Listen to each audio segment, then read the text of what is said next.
على أشرف النبيين وخاتم المرسلين سيدنا ومولانا أبي القاسم محمد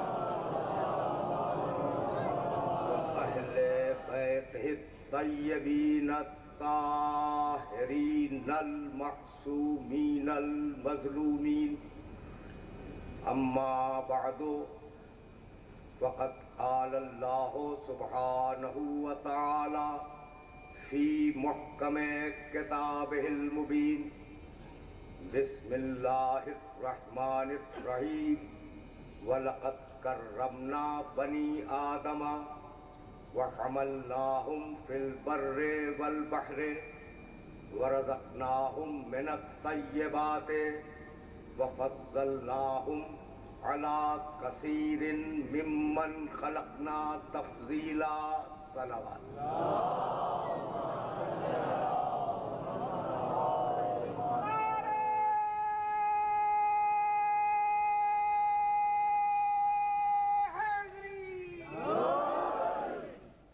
عزیزان محترم، کرامت انسانی کے عنوان سے ہم نے جس سلسلہ گفتگو کا آغاز کیا تھا وہ سلسلہ گفتگو اپنے دوسرے مرحلے میں داخل ہو رہا ہے. کل گفتگو اس منزل پر رکی تھی کہ پروردگار نے مختلف مقامات پر تخلیق انسانی پر گفتگو فرمائی اور یہ بتلایا کہ انسان کو کتنے مرحلوں سے گزار کر ہم نے اس دنیا میں بھیجا. اگر نظر غائب سے قرآن مجید کا مطالعہ کیا جائے تو آپ کو اندازہ ہوگا کہ انسان کے سلسلے میں پروردگار عالم نے بڑے بیانات دیے ہیں. وہ بیانات اگر میرے سننے والوں تک پہنچ جائیں تو میں سمجھوں گا کہ میری آج کی محنت سوارت ہوئی. قرآن نے جیسا کہ کل میں عرض کر رہا تھا کہ سورہ مومنون میں آواز دی: لقد خلقنا الانسان من سلالۃ من طین. ہم نے انسان کو مٹی کے سط اور مٹی کے جوہر سے خلق کیا. سورہ والتین میں آواز دی: بسم اللہ الرحمن الرحیم. والتین والزیتون وطور سینین وہذا البلد الامین. لقد خلقنا الانسان فی احسن تقویم ثم رددناہ اسفل سافلین الا الذین آمنوا وعملوا الصالحات فلہم اجر غیر ممنون. ہم نے انسان کو احسن تقویم بنایا اور پھر ہم ہی نے انسان کو اسفل سافلین میں ڈھکیل دیا. تو انسان سلالہ طین سے نکلا، انسان احسن تقویم بنا، انسان اسفل سافلین میں ڈھکیلا گیا. سورہ احزاب کے اخیر میں آواز دی، یہ جملے سننے کے قابل ہیں کہ انا عرضنا الامانۃ علی السماوات والارض والجبال فابین ان یحملنها واشفقن منها وحملها الانسان انه كان ظلوما جہولا. ہم نے اپنی امانت کو آسمانوں کے سامنے پیش کیا. اللہ کہہ رہا ہے ہم نے اپنی امانت کو آسمانوں کے سامنے پیش کیا، ہم نے اپنی امانت زمین کے سامنے پیش کی، امانت پہاڑوں کو پیش کی اور کہا کہ اسے قبول کرو. فَأَبَيْنَ أَن يَحْمِلْنَهَا. تو پوری نے اپنی امانت کو آسمانوں کے سامنے پیش کیا. اللہ کہہ رہا ہے ہم نے اپنی امانت کو آسمانوں کے سامنے پیش کیا، ہم نے اپنی امانت زمین کے سامنے، اپنی امانت پہاڑوں کو پیش کی اور کہا کہ اسے قبول کرو. فَأَبَيْنَ أَن يَحْمِلْنَهَا. تو پوری کائنات نے ہماری امانت کو اٹھانے سے انکار کر دیا. وَأَشْفَقْنَ مِنْهَا. اور یہ کہہ کے انکار کیا کہ پروردگار تیری امانت کا بوجھ بہت زیادہ ہے. وَحَمَلَهَا الْإِنسَانُ. اور انسان نے آگے بڑھ کر اس امانت کو اٹھا لیا. انہو کان ظلوما جہولا، انسان ظالم تھا، انسان جاہل تھا۔ بھائی عجیب مرحلہ ہے۔ انسان سلالہ تین، انسان اثر تخویف، انسان اطفال سافلین، انسان ظالم، انسان جاہل، 5 لفظ قرآن نے دی اور اس کے بعد آواز دی سورہ حلقہ میں، بسم اللہ الرحمن الرحیم، حل اتی علی الانسان حین من الدہر لم یکن شیئا مذکورا انا خلقنا الانسان من نطفۃ امشاج نبتلی فجعلناہ سمیعا بصیرا۔ ہم نے انسان کو سمیع بنایا، ہم نے انسان کو بصیر بنایا۔ تو انسان تین، توجہ رہے، تین یعنی مٹی، انسان تین، انسان اثر تخویف، انسان اطفال سافلین، انسان ظالم، انسان جاہل، انسان سمیع، انسان بصیر، 7 لفظ دی قرآن نے، اور اس کے بعد ایک مرتبہ پھر آواز دی، بسم اللہ الرحمن الرحیم، والعصر والعصر ان الانسان لفی خسر الا الذین آمنوا وعملوا الصالحات۔ قسم ہے گزرتے ہوئے زمانے کی، ایک انسان خسارے میں ہے۔ تو اب رکے رہنا، یہ لفظ انسان جو بار بار قرآن دہرا رہا ہے نا، تو اس میں کوئی نہ کوئی مقصد ہے، کوئی نہ کوئی بات پوشیدہ کی گئی۔ اب سنتے جاؤ، انسان خسارے میں، انسان سمیع، انسان بصیر، انسان ظالم، انسان جاہل، انسان اثر تخویف، انسان اثر سافلین، انسان سلالہ تین۔ جب 8 قسمیں خود قرآن نے بیان کی ہے انسان کی، تو تم جو کہہ رہے ہو کہ محمد ہم جیسا، تو کسی جیسا انسان؟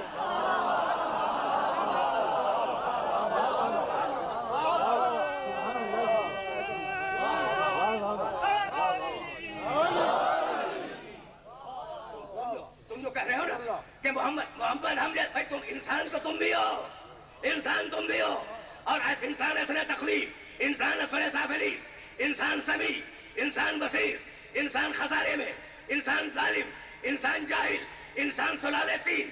جب اتنی قسمیں خود انسانوں کی ہیں تو محمد کے جیسا انسان، تو اب آیت پڑھوں گا، ترجمہ نہیں کروں گا، تمہارے انسان اور ہیں، اس کا انسان اور ہے۔ اب آیت پڑھوں گا، ترجمہ نہیں کروں گا، تمہارے انسان اور ہیں، اس کا انسان اور ہے۔ یہ تمہارے انسان ہے جو کبھی ظالم ہے، کبھی جاہل ہے، کبھی اثر تقویم ہے، کبھی اطفال سافلین ہے، کبھی سمیع ہے، کبھی بصیر ہے، اور وہ اس کا انسان ہے۔ بسم اللہ الرحمن الرحیم، الرحمن علم القرآن خلق الانسان علمہ البیان۔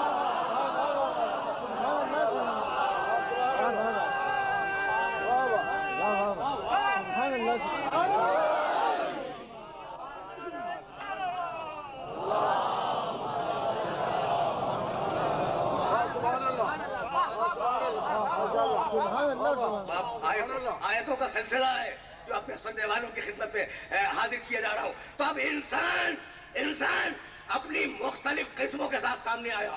سنتے جانا، اس لیے کہ جانا بہت دور ہے اور بہت آرام سے اپنے سننے والوں کو لے کے آگے بڑھ رہا ہوں۔ تو انسان کی اتنی قسمیں دی اور اس کے بعد آواز دی سورہ آل عمران میں۔ بہت اطمینان سے سننا، قرآن کا پڑھنا بھی عبادت ہے، قرآن کا سننا بھی عبادت ہے۔ اور جب سے دوستوں نے یہ طے کیا کہ قرآن کافی ہے، ہم نے بھی طے کیا کہ دلیل قرآن ہی سے دیں گے۔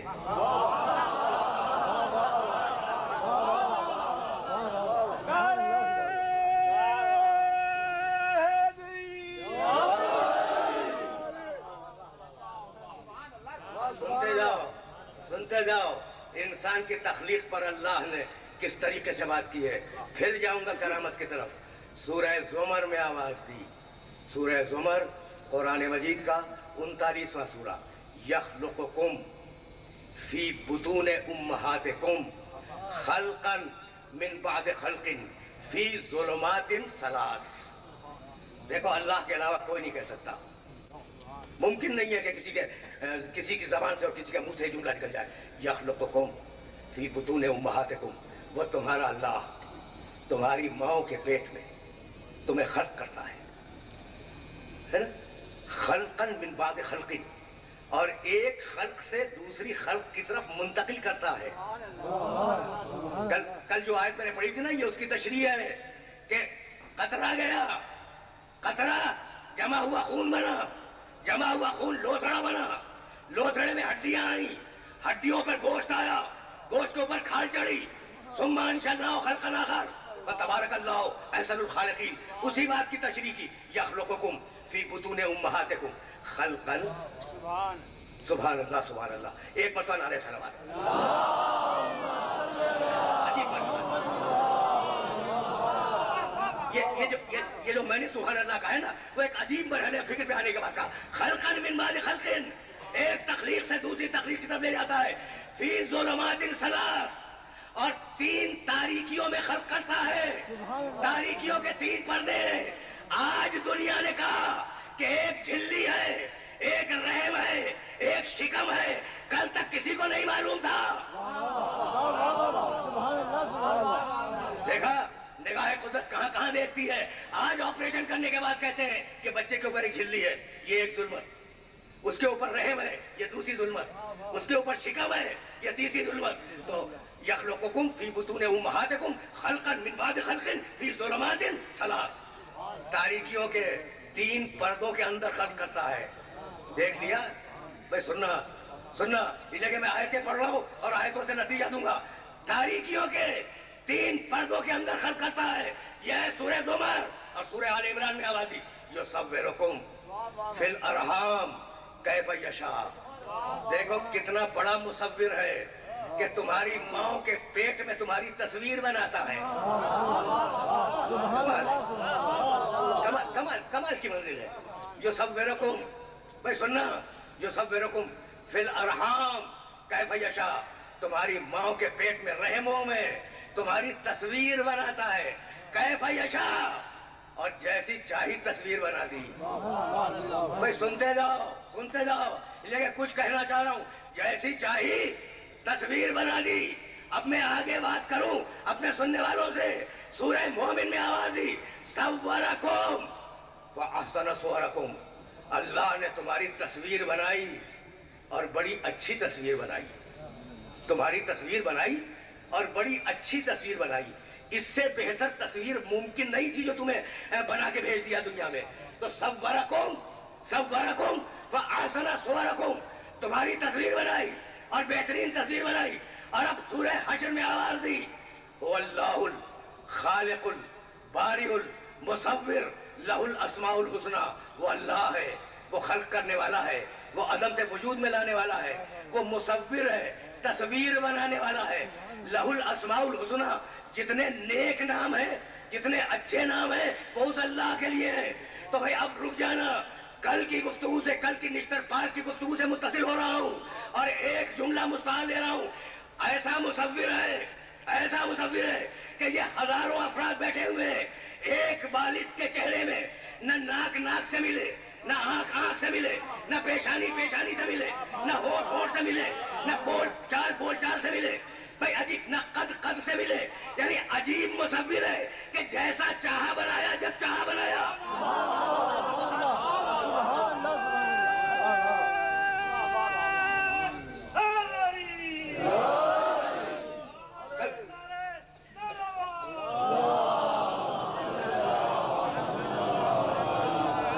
نشتر پارک میں کل میں نے ایک جملہ کہا تھا اور اس جملے کی دلیل آج فراہم کر رہا ہوں اس امام بارگاہ میں.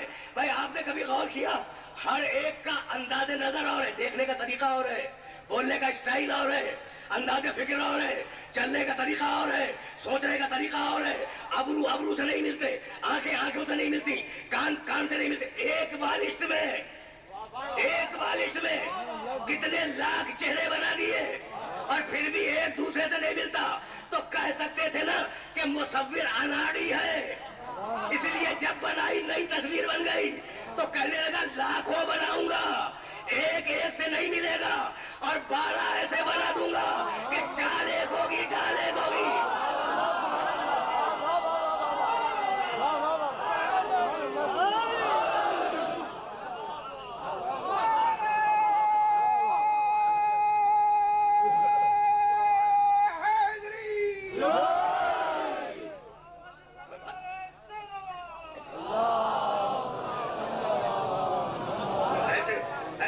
ایسے کل کی تقریر سے متصل ہوا ہوں نشتر پارک کی کہ کہ نہ چال میں فرق ہوگا، نہ ڈھال میں فرق ہوگا، نہ قد میں فرق ہوگا، نہ انداز نظر میں فرق ہوگا، نہ تینت میں فرق ہوگا، نہ نور میں فرق ہوگا. پانچواں جا رہا ہوگا تو جابر سمجھے گا کہ محمد جا رہے ہیں، اور پہلا سو رہا ہوگا تو مشرک سمجھے کہ محمد سو رہا ہے.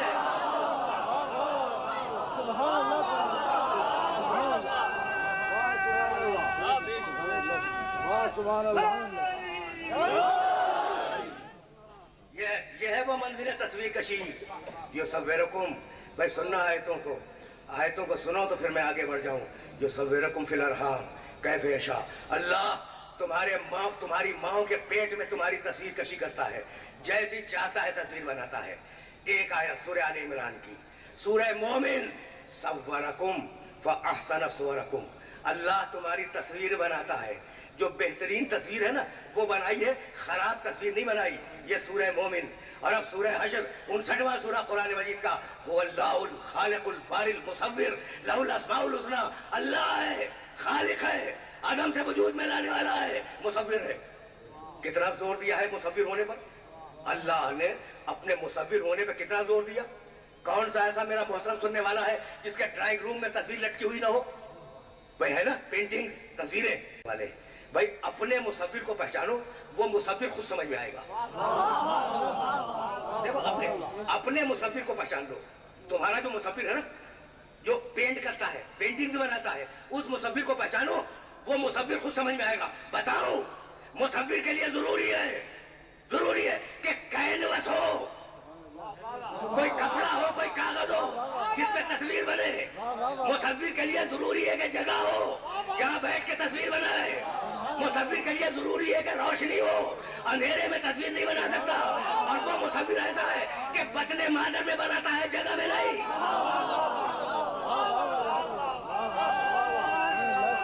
عجیب ہے. وہ مصور ایسا ہے جو کسی جگہ میں بیٹھ کے نہیں بناتا، بطن مادر میں تصویر بناتا ہے. اچھا، کینوس پہ نہیں بناتا، قطرہ آب پہ تصویر بناتا ہے. اور روشنیوں میں تصویر نہیں بناتا، 3 تاریکیوں کے پردوں میں تصویر بناتا ہے. بھئی سننا اور ذہن میں رکھنا. اور اس کے باوجود تمہاری تصویر گونگی، بہری، حرکت نہ کرے، اور وہ جو تصویر بنا دے. سمجھ میں آ گیا نا؟ سمجھ میں آ گیا. اگر اللہ سمجھ میں آ گیا تو اب یہیں سے میں آگے جا رہا ہوں. لیکن ایک جملہ ناگزیر ہے، وہ تمہارا خالق ہے، وہ تمہارا مصور ہے. تصویر کے 4 دشمن ہیں، 4 دشمن ہیں تصویر کے. آگ سے بچاؤ ورنہ تصویر جل جائے گی، پانی سے بچاؤ ورنہ مٹ جائے گی، ہوا سے بچاؤ ورنہ دھندلی ہو جائے گی، گرد سے بچاؤ ورنہ گندی ہو جائے گی. تو تصویر کے 4 ہی دشمن ہیں، آگ، پانی، ہوا، مٹی. اور وہ مصور ایسا ہے کہ انہی 4 سے ملا کے یہ تصویریں بنا.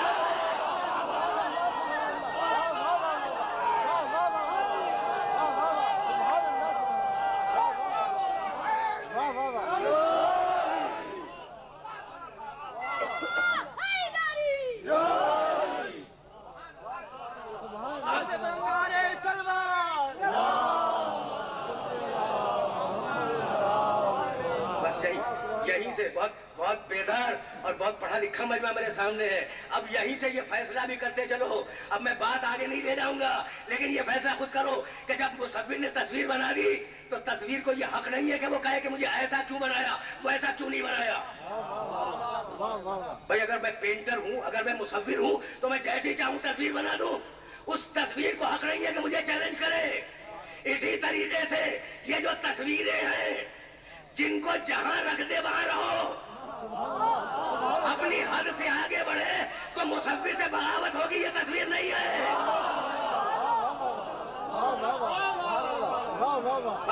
باتیں بہت ہے نا، پھر یہ تصویر نہیں ہے، یہ بغاوت ہے. بھائی بہت توجہ رہے. تو اب جس کو جہاں رکھ دے وہاں رہے.